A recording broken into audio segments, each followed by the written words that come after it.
नमस्कार, आप देख रहे हैं चर्चा। मैं शकील साजिद।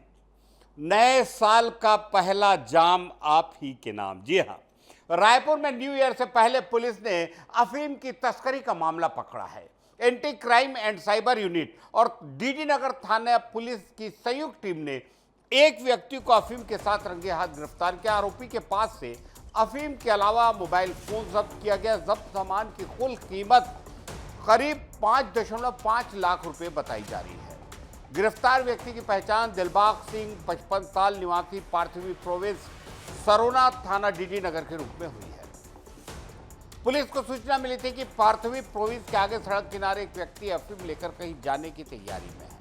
सूचना मिलते ही पुलिस टीम मौके पर पहुंची और बताए गए व्यक्ति को हुलिये के आधार पर पकड़ लिया गया। तलाशी लेने पर आरोपी के पास से 1.075 किलो अफीम बरामद हुई। शुरुआती पूछताछ में सामने आया कि आरोपी नए साल की पार्टियों में अफीम खपाने की योजना बनाया। पुलिस ने आरोपी के खिलाफ एनडीपीएस एक्ट के तहत मामला दर्ज कर उसे जेल भेज दिया है। अब ये जांच करिए पुलिस के आरोपी का किसी बड़े नशे के नेटवर्क से कोई संबंध है या नहीं। रायपुर पुलिस का कहना है कि नशे के कारोबार पर लगातार कार्रवाई की जा रही है। पुलिस ने साल 2025 में अब तक 700 से ज्यादा नशा बेचने वाले लोगों को गिरफ्तार किया। ये आरोपी गांजा, एमडीएमए, एलएसडी, विदेशी गांजा, हेरोइन, नशीली गोलियां, अफीम और कफ सिरप जैसे नशीले पदार्थों के साथ पकड़े गए हैं। जांच में सामने आया है कि नशीले पदार्थ ओडिशा, महाराष्ट्र, दिल्ली और पंजाब, हरियाणा जैसे राज्यों से लाकर रायपुर और आसपास के जिलों में बेचे जा रहे हैं। कई मामले में ड्रग्स को दूसरे राज्यों तक ले जाया गया। पुलिस के मुताबिक रायपुर के होटलों, पब और फार्म हाउस में होने वाले प्राइवेट पार्टियों में कोड वर्ड के जरिए ड्रग्स बेचे जाने की बात सामने आ चुकी है। पुलिस ने लोगों से अपील की है कि नशे से दूर रहें और किसी भी संदिग्ध गतिविधि की जानकारी पुलिस को तुरंत दें। आगे बढ़ते हैं। भारतीय सेना ने जवानों के लिए सोशल मीडिया पॉलिसी में बदलाव किया है। इस बदलाव के तहत अब जवान इंस्टाग्राम का इस्तेमाल कर सकेंगे, लेकिन सिर्फ देखने के लिए। इंस्टाग्राम पर न तो कोई पोस्ट कर पाएंगे और न ही किसी की पोस्ट पर लाइक या कमेंट कर सकेंगे। पहले जवानों के लिए सोशल मीडिया का इस्तेमाल पूरी तरह सख्त नियमों में बंधा हुआ था। सेना ने साफ किया है कि इंस्टाग्राम का इस्तेमाल अब केवल जानकारी देखने और निगरानी के मकसद से किया जा सकेगा। जवान इंस्टाग्राम पर कोई फोटो, वीडियो या मैसेज शेयर नहीं कर सकेंगे। इसके साथ ही किसी भी तरह की चर्चा या बहस में हिस्सा लेने की इजाज़त नहीं होगी। सेना ने यह भी बताया कि इंस्टाग्राम को अब सीमित इस्तेमाल वाले सोशल मीडिया ऐप्स की लिस्ट में शामिल किया गया है। इस लिस्ट में पहले से ही यूट्यूब और ट्विटर यानी एक्स मौजूद है। इन सभी प्लेटफॉर्म का इस्तेमाल सिर्फ जानकारी हासिल करने के लिए किया जा सकता है, न कि अपनी बात रखने या राय देने के लिए। सेना ने यह भी कहा है कि सोशल मीडिया का सुरक्षित और सही इस्तेमाल करने की पूरी जिम्मेदारी जवान की होगी। अगर कोई जवान नियमों का उल्लंघन करता है तो उसके खिलाफ अनुशासनात्मक कार्रवाई होगी। इसके अलावा सेना के जवानों को ऑनलाइन सुरक्षा को लेकर भी सतर्क किया गया है। क्लाउड स्टोरेज का इस्तेमाल करते वक्त सावधानी बरतने की सलाह दी गई है। साथ ही VPN, torrent sites, pirated software, बिना नाम की वेब प्रॉक्सी और गैर विश्वसनीय वेबसाइट के इस्तेमाल से दूर रहने के निर्देश दिए गए हैं। हाल ही में जो हनी ट्रैप और हमारे यहाँ के जो सुरक्षा संबंधी दस्तावेज दूसरे मुल्कों पे जा रहे हैं, लोगों को ट्रैप किया जा रहा है हमारे जवानों को, उसके दिखते हुए ये नियम बेहद जरूरी। आगे बढ़ते हैं। बड़ी शानदार खबर है। भारत में पेट्रोल पंप की संख्या 1 लाख का आंकड़ा पार कर चुकी है। नवंबर के आखिर तक देश में कुल 1,02,66 पेट्रोल पंप हो गए हैं। ये संख्या साल 2015 के मुकाबले दोगुनी से ज्यादा है। इसी के साथ भारत दुनिया में पेट्रोल पंप संख्या के मामले में तीसरे नंबर पहुंच गया है। इस दौड़ में पहले नंबर पर अमेरिका, दूसरे नंबर पर चीन है। दुनिया में सबसे ज्यादा पेट्रोल पंप अमेरिका में है। एक रिपोर्ट के मुताबिक वहां करीब 1,96,000 से ज्यादा गैस स्टेशन है। चीन दूसरे नंबर पर है, जहां लगभग 1,15,000 पेट्रोल पंप है। अब भारत भी तेजी से आगे बढ़ते हुए तीसरे नंबर पर आ गया है। भारत में ज्यादातर पेट्रोल पंप सरकारी कंपनियों के हैं। कुल पंपों में से 90% से ज्यादा इंडियन ऑयल, भारत पेट्रोलियम और हिंदुस्तान पेट्रोलियम के हैं। इंडियन ऑयल के पास सबसे ज्यादा 41,600 पंप हैं करीब। इसके बाद भारत पेट्रोलियम और हिंदुस्तान पेट्रोलियम का नंबर है। निजी कंपनियों की हिस्सेदारी अभी कम है, लेकिन धीरे धीरे ये बढ़ रही है। नायरा एनर्जी सबसे बड़ी निजी कंपनी है, जिसके 6,900 पंप हैं। रिलायंस और बीपी की साझेदारी के 2100 से ज़्यादा पंप हैं, जबकि शैल के करीब 350 पंप देश में हैं।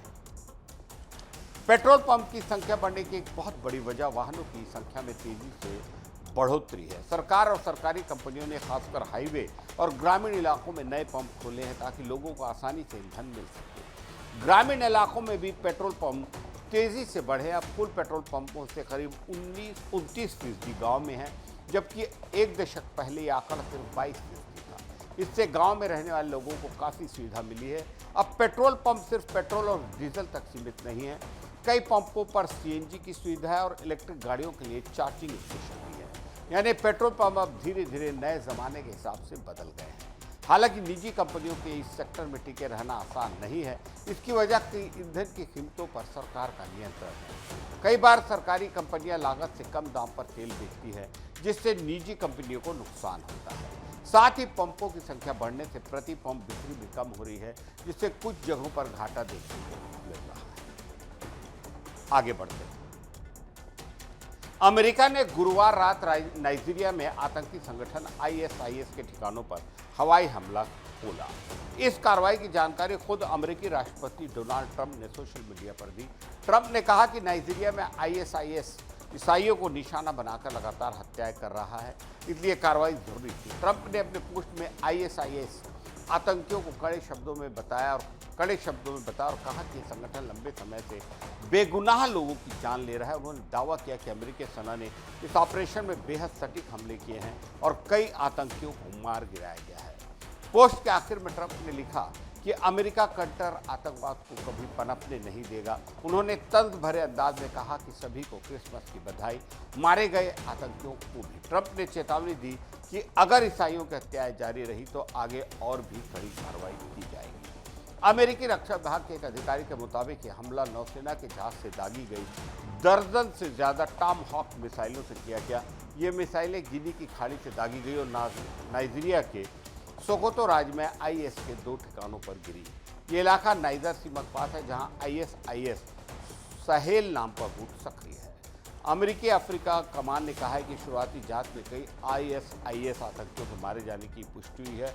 हालांकि ये साफ नहीं किया गया है कि हमला ठीक किस समय हुआ और कितना नुकसान हुआ। अफ्रीका कमान के प्रमुख जनरल डेगविन एंडरसन ने कहा कि अमेरिका नाइजीरिया और दूसरे साझेदार देशों के साथ मिलकर आतंकवाद के खिलाफ कार्रवाई कर रहा है, ताकि आम लोगों की जान बच सके।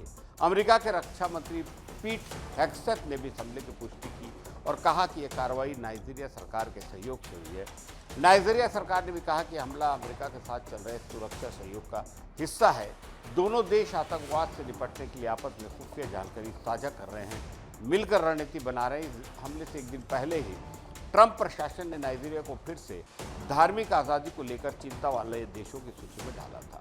ट्रंप अपने पहले कार्यकाल में भी ऐसा कर चुके हैं, जिसे बाद में बाइडेन सरकार ने हटा दिया। वहीं नाइजीरिया सरकार ने धार्मिक हिंसा के आरोप को खारिज किया है।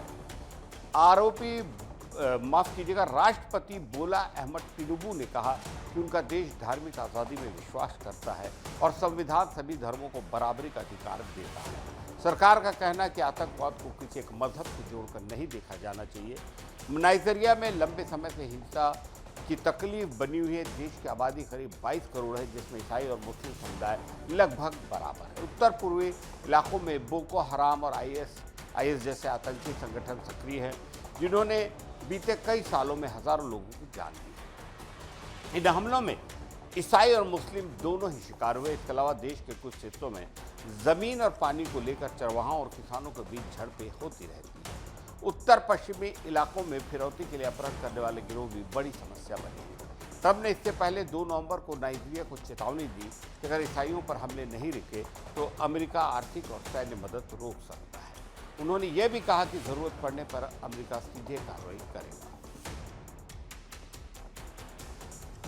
भारतीय राजनीति में एक बेहद असरदार सरदार मनमोहन सिंह ऐसे प्रधानमंत्री रहे जिन्होंने कम बोलकर भी गहरी छाप छोड़ी।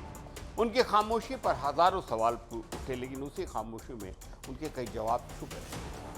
उनका मशहूर शेर हजारों जवाबों से अच्छी है मेरी एक खामोशी, न जाने कितने सवालों की आबरू रखती। उनकी पूरी राजनीतिक सोच को बयां करता है। मनमोहन सिंह का जन्म 26 सितंबर 1932 को अविभाजित भारत पंजाब में हुआ। राजनीति में आने से पहले उनका सीधा रिश्ता सत्ता या चुनाव से नहीं था। हालात ऐसे बने कि वे पहले देश के वित्त मंत्री बने और फिर प्रधानमंत्री की जिम्मेदारी संभाली। ऐसे नेता थे जिन्होंने लोकसभा चुनाव नहीं जीता, बल्कि राज्यसभा के जरिए संसद पहुंचे और देश की सबसे ताकतवर पद तक पहुंचे। प्रधानमंत्री के तौर पर उनके 10 साल के कार्यकाल ने देश में कई उतार चढ़ाव देखे। एक तरफ भारत ने विकास की रफ्तार पकड़ी तो दूसरी तरफ उनकी सरकार पर भ्रष्टाचार के आरोप भी लगे। इन सब के बीच मनमोहन सिंह शांत बने रहे। विरोधी उनकी चुप्पी को कमजोरी बताते थे और उन्हें कमजोर प्रधानमंत्री की छवि के रूप में पेश करते थे। इस दौर में विपक्ष के बड़े नेताओं ने खुले तौर पर उनकी आलोचना की। यहाँ तक कहा गया कि प्रधानमंत्री पद का महत्व कम हो गया है। हालात ऐसे बने कि पहली बार प्रधानमंत्री कार्यालय को प्रेस कॉन्फ्रेंस कर यह बताना पड़ा कि मनमोहन सिंह कितनी बार बोलते हैं। उनके मीडिया सलाहकार ने बताया कि 10 साल में उन्होंने करीब 1198 भाषण दिए, यानी हर तीसरे दिन औसतन देश को संबोधित किया। इसके बावजूद आरोप भी लगता रहा है कि वे रिमोट कंट्रोल से चलने वाले प्रधानमंत्री, लेकिन बिला शक अपनी साफ सुथरी छवि और शांत स्वभाव के दम पर उन्होंने इन आरोपों का बखूबी सामने किया। 27 अगस्त 2012 को संसद परिसर में उन्होंने वही शेर पढ़कर अपनी खामोशी के बारे में बताया। मनमोहन सिंह भारतीय राजनीति की उन गिनी चुनी शख्सियतों में थे जो कम बोलते थे लेकिन उनकी चुप्पी बहुत कह जाती थी। उन्होंने पूरी जिंदगी सादगी और शांति के साथ काम किया। 26 दिसंबर 2024 को यह असरदार सरदार नेता दुनिया को अलविदा कह गया, लेकिन उनकी सोच और उनका काम देश की राजनीति में बरसों याद किया जाएगा। विनम्र श्रद्धांजलि पेश करते हैं हम हमारे बेहद असरदार प्रधानमंत्री सरदार मनमोहन सिंह जी को। और इसी के साथ इजाज़त दीजिए शकील साजिद को। नमस्कार।